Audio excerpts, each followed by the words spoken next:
Je suis en compagnie de Cédric Larigaldi. Il est conseiller financier, travaille à son compte. Exactement. Comment on fait pour vous joindre? Vous avez un site web? Ouais, on a normalement mon adresse email qui va arriver en dessous. Normalement, on a l'adresse email. Email qui va arriver. Sinon, vous tapez Cédric Larigaldi sur Google. Alors, la voici. Et À Freedom55 financial.com. C'est ça. Donc, hypothèque, on parlait des hypothèques dès le départ. Oui. Donc là, on est arrivé, on a choisi l'institution avec laquelle on veut travailler, on a discuté avec plusieurs institutions, on aime travailler avec tel agent financier, puisque c'est important aussi. On signe les papiers, on achète la maison. Une des premières questions qu'on va vous poser, c'est est-ce que vous avez une assurance en cas de décès d'un des époux pour pouvoir payer le reste de l'hypothèque? C'est jamais une conversation facile, parce qu'on est dans une phase de création de famille, obtention d'un bien. Et puis d'un autre côté, il dit oui, mais s'il y a un décès, on fait comment? Alors, mais c'est un point important.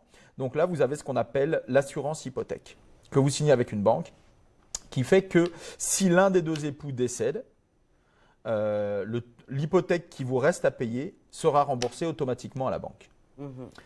En face, on a ce qu'on appelle l'assurance vie. Donc l'assurance vie sert à payer un certain montant en cas de décès. Jusque-là, tout va bien. Un certain montant, tu ne comprends pas ce que vous dites. Vous dites, je veux t'assurer pour 100 000 $. Oui. OK, le jour où, par exemple, je prends une assurance vie. Oui. Alors, il y a l'assurance hypothèque qui automatiquement garantit le solde.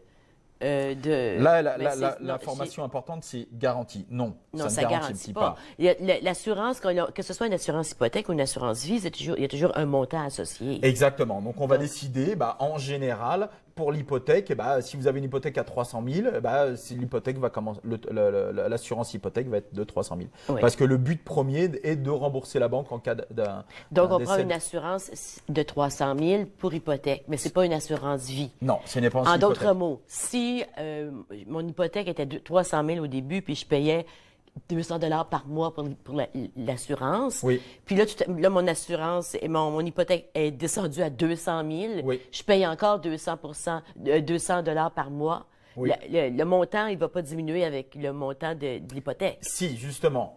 Puisque vous protégez votre hypothèque, l'assurance hypothèque protège le montant que vous devez à la banque. Okay. Imaginons que ça fait 25 ans que vous payez, c'est le dernier mois que vous devez payer, et puis pas de chance, vous avez un accident de voiture, vous décédez.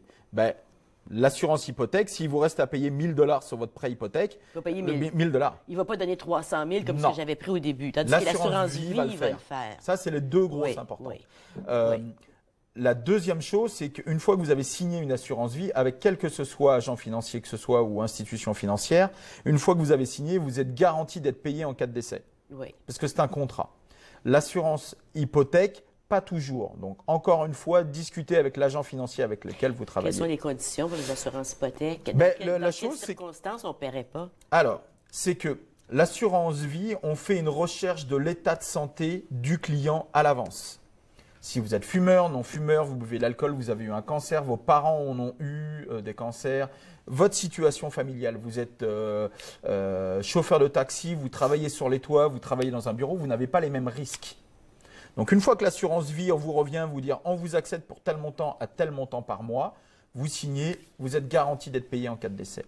L'assurance hypothèque… Pour le temps, la durée de l'assurance. Il y a des assurances qui sont renouvelables. Exactement. Et qu'il faut recommencer le système. Il faut recommencer le système. Mais donc là, ce qu'on appelle, on fait une ouverture de dossier et on fait des fois des tests de sang, des choses comme ça pour savoir. L'assurance hypothèque ne fera ce travail de recherche qu'au moment de la réclamation. Donc, vous signez votre hypothèque, vous dites « je suis non-fumeur, je ne bois pas, je n'ai pas de cancer ». 25 ans après, vous décédez d'un cancer. Ils vont vous dire « mais attendez, vous m'aviez dit que vous étiez en bonne santé il y a 25 ans ». Oui.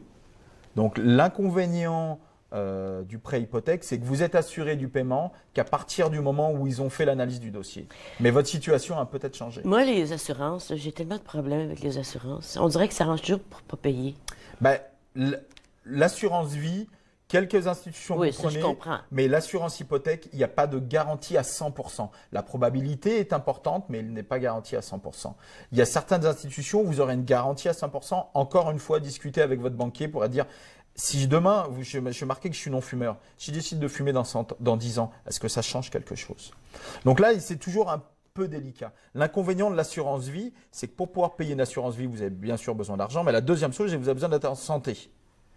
Donc là, il faut Oui. être sûr que vous soyez, si vous n'êtes pas en bonne santé, par exemple, vous êtes diabétique, vous avez un cancer, vous avez 2 ans, vous êtes en Vous rémission. pouvez être assuré, mais ça va coûter une fortune. Ben, il y a des fois où vous ne pouvez pas être assuré. Oui, C'est-à-dire des que vous fois, avoir oui. des. Alors Oui, là, il y a des fois où en on tant peut pas. qu'agent financier, moi, je dois aller chercher des institutions financières qui vont être moins regardantes. Puis au lieu de payer peut-être 25 $ par mois, vous allez peut-être payer 32, mais au moins vous êtes assuré. Et moi, j'ai vu les assurances vie, des fois, être 700 $ par mois. Là. Donc, on Tu sais, est tout, donc, ça peut augmenter ouais, très très vite. ouais, ouais. Donc, toujours pareil, comme c'est un petit peu complexe, allez discuter avec les gens que vous connaissez, vos parents, vos amis, vos frères. Est-ce que tu as déjà acheté une maison? Est-ce que vous avez une assurance? Est-ce que vous avez un agent financier? Est-ce que tu peux m'aider? Parce Ouais. que si vous faites tout seul, vous signez, et le jour où vous en avez besoin, Oui, mais des fois, on va voir les parents ou les amis, puis ils en connaissent pas plus que nous, ou bien ils sont tout croches. non. Pourquoi pas aller voir un conseiller financier C'est ça. qui Donc, connaît de quoi il sait de quoi il parle? mais quand je disais d'aller voir les parents, c'est que souvent, eux ont déjà un agent financier, plutôt qu'aller chercher, Ah, d'aller d'accord, dire, d'accord, parce que aller d'accord. chercher quel agent financier on va chercher? D'accord. C'est comme tout, il y a des très bons médecins et des mauvais médecins, des Oui. bons garagistes, des mauvais garagistes. Mais si on vient d'acheter une maison, moi, je sais que souvent, on peut demander à notre agent d'immeuble aussi. Exactement. Est-ce que tu as un conseiller financier? Si on fait confiance à cette personne pour nous vendre Une une maison. maison ou pour acheter une maison, ben, on devrait lui faire confiance pour nous recommander un conseiller financier. Et souvent, les agents d'immeuble ont plusieurs connexions, que ce soit Oui. pour l'inspection de la maison, que ce soit pour l'assurance de la maison, pour couvrir en cas d'incendie ou des choses. Si je prends une hypothèque à la Banque Royale, mettons, Oui. est-ce que je peux magasiner mon assurance hypothèque ou je dois aller avec... Non, l'assurance hypothèque doit être avec la banque. C'est Oui. comme pour une auto, c'est comme pour... Exactement. donc, il faut aller avec l'assurance de la banque. Est-ce que les banques ont une gamme d'assurance à nous proposer ou bien s'ils n'ont rien qu'une sorte d'assurance? Souvent, elles ont plusieurs choix. OK. Mais encore une fois, bien discuter, bien comprendre ce que vous avez. Le petit inconvénient aussi de l'assurance hypothèque, elle se renouvelle à chaque fois que vous redevenez votre Oui. hypothèque. Alors, Ce qui- on recommence encore... ça veut dire qu'elle augmente. oui, Si elle vous avez une augmente. assurance, si vous aimez les hypothèques à 5 ans, tous les 5 ans, votre prix va augmenter. Parce que vous avez 5 ans de plus. Oui, assurance vie. L'assurance Et hypothèque. l'assurance hypothèque, la même chose avec une assurance vie. Il y a des assurances vie qui sont... En Ouais, général, quand moi, mais- si par exemple on vient me voir et on me dit j'ai un prêt hypothécaire sur 25 ans, Ah, on va oui. essayer de dire prenons une assurance vie sur 20 ans, 20 ans, ou ouais. sur 25, Ouais. et si on trouvait quelque chose. Et puis si votre budget ne le permet pas, on trouve des solutions. Merci beaucoup, Cédric, pour C'est toute cette un plaisir. information. Et si vous avez besoin, si vous avez d'autres questions, vous pouvez communiquer avec Cédric. N'hésitez pas, moi je suis pas comme un avocat, je suis pas payé à l'email.